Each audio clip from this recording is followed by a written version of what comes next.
وہ جو غالب نے کہا کہ اب تو گھبرا کے یہ کہتے ہیں کہ مر جائیں گے، اور مر کے بھی چین نہ پایا تو کدھر جائیں گے،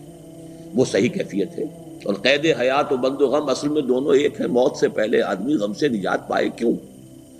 تو یہ کیفیت ہر انسان کے ساتھ ہے، لیکن یہ کہ ہر انسان اس بھاگ دوڑ میں تو لگا ہوا ہے، اس بھاگ دوڑ کے نتیجے کے اعتبار سے سب سے گھاٹے میں کون ہے؟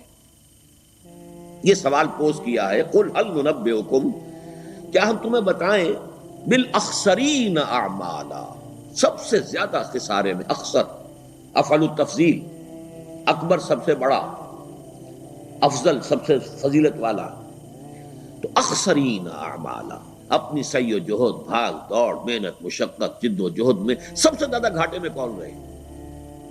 اب جواب سنیے، الذین ضل سعیہم فی الحیاۃ الدنیا، وہ لوگ کہ جن کی سعی و جہد دنیا کی زندگی ہی میں گم ہو کر رہ گئے، وہم یحسبون انہم یحسنون صنعا،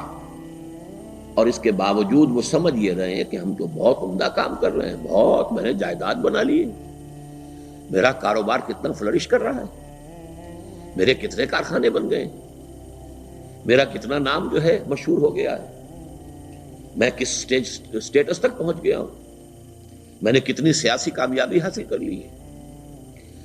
وہ یہ سمجھ رہا ہے، وَهُمْ يَحْسَبُونَ أَنَّهُمْ يُحْسِنُونَ صُنْعًا، صنع صنعت، وہ سمجھتے ہیں کہ میں بہت اچھا کام کر رہا ہوں، بہت بنا رہا ہوں اپنے آپ کو، میں نے بہت گین کیا ہے، میں تو بہت سکسیسفل لوگوں میں سے ہوں۔ حقیقت میں وہ اخسرین اعمالا ہے۔ کیوں ہے؟ اس لیے کہ اس کی نگاہ جو ہے ان چیزوں میں الجھ کر رہ گئی۔ گاہ میری نگاہ تیز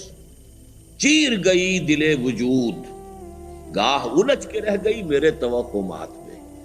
انسان کی نگاہ تیز اگر اس کائنات کو، اس مادی کائنات کو پیس کر کے جائے گی تو خدا اور روح اور حیات اخروی تک پہنچے گی،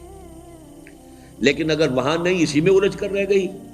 تو پھر قل هل ننبئکم بالاخسرین اعمالا الذین ضل سعیہم فی الحیاۃ الدنیا وہم یحسبون انہم یحسنون صنعا۔